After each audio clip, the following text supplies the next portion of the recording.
Welcome back, YouTube. I'm here to do a weapons review with you with these two old style weapons that my grandmother left to me.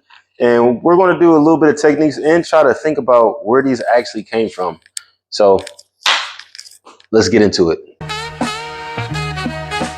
Ninja Carter, show me the way of the ninja.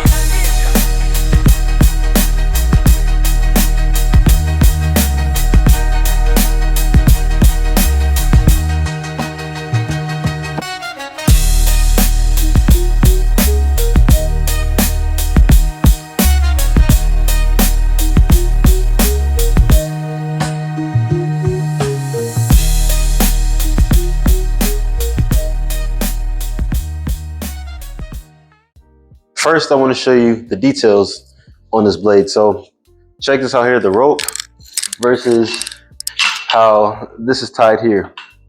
So you can see the difference, obviously. But yeah, I don't know where these are made from or who made them, but let's look at the blade. So there's got these markings on the blade right here. That was difficult to take out, but yeah, see these markings right here? It's like, I don't know, it's those little, I don't see the camera's trying to adjust, but yeah, it's got those markings on there, and I have no idea what those mean. It's got them on the top too, right here. Look, see that? Right there on the top. It's got that on the other side. It's like, it's almost as if it looks like tally marks. Wouldn't it be so interesting if that's how many people my grandma defeated? That would be insane. But anyway, so the sheath is wood, and you know how samurais do like that thing where it's that's a terrible mistake. Don't ever put your sword back like this. I'm gonna just do that for now, but don't ever do that.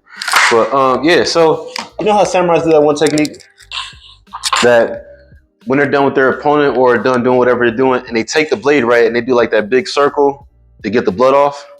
They do that big circle and they do one of these numbers right here, put it back and resheath it.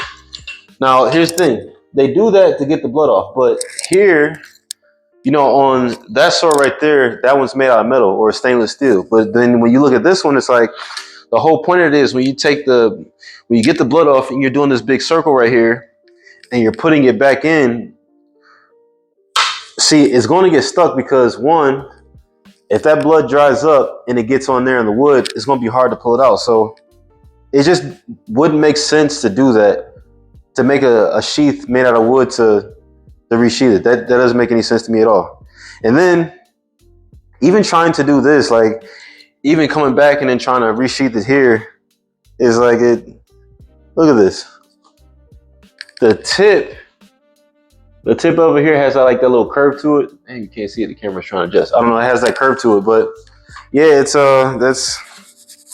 I don't know what era this is from. And it's actually difficult to push back in for sure. But that's the first one. The second one has like, even looking at the handle right here, look at this. The hilt of it, see how it has those spaces? Now, it doesn't seem like it's loose. Maybe a little bit, so I know it's not full tang. But even this right here, that's loose. It's like even looking at the pattern or what it's made out of or how it's made, cheaply made, I don't know. These are probably just display swords, but my grandma had left these to me. And she was a black belt. I'm not sure in what style or what form she did, but like I said, she was a black belt. And back then, she didn't record her videos. And I'm pretty sure a lot of other people did, unless they were in Hollywood or they were doing movies or whatever. But no, she didn't have those type of things. I don't have proof to see or what she did. But you see the tip of that, how it's got like the curve to it. I'm trying to hold it straight, hands moving. But yeah, so. Yeah, man, looking at these swords, this one has the markings on it too, but it's a little different. It's got these also like tally marks right there, if you can see that. And then it's got them on the top too, but they're more spread out. Yeah, I don't know what those marks mean, but yeah, it's got it on the top too right there. Can you see it? On the side right here. Got those, but yeah. Like I said, it's wood. This one's better, you can see. And it's actually split right there. So I don't know how that even got like that. That doesn't even make any sense. Maybe, I guess it makes sense why this one has like the the rope on the end of it right here, but that still wouldn't help. So she must have been, or whoever was using them, must have been trying to resheath it back. And when they were doing it, they were probably just splitting the wood as they were trying to put the sword back in the sheath. So yeah, but then again, it's like, it's interesting because this right here, it's like these little ropes are preventing it from splitting even more. So it's interesting to see how these swords were made, or who made them, or where they came from.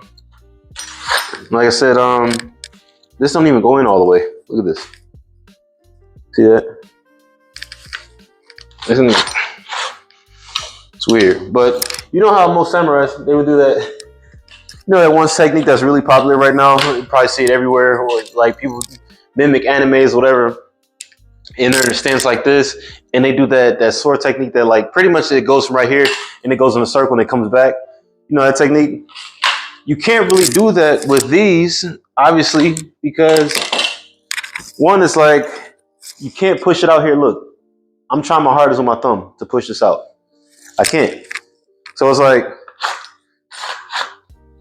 if I wasn't trying to do that comfortably right here, then it probably wouldn't be safe. So, because obviously there's a little bit of rust on these. So if this video cut and goes to commercial, you know I'm in the hospital getting a tetanus shot.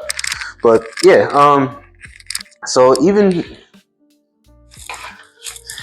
trying to do that technique right here, just trying to push out the, whoa. It was actually lighter to do it with this one than it was with that one. Interesting. But yeah, or let's say another one. Let's say another one, warriors would do this, right? You know, when they're trying to get the blood off, they go like this right here. Or they'll do something like, they'll go like this, and they'll bring it this way, and they'll bring their arm and they'll take the blood off this way. You see that really popular animes, they go like that.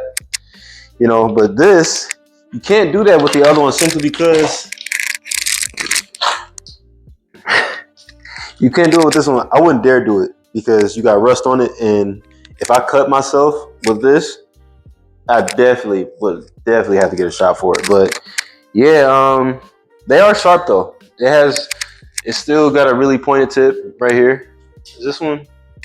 Yeah, this one needs to be fixed. I'll fix it myself, but whatever. I'm not a blacksmith or anything, but I know I can hammer that down or something. But yeah, interesting swords. Like I said, these are my grandmother. She passed these down to me. I definitely can't use these as any type of defense, or maybe I can put in like a short film or something telling a cool story. That would be dope. Telling a cool story about my grandma with these swords. That would be really cool. But yeah, there's not really much you can do with swords like that.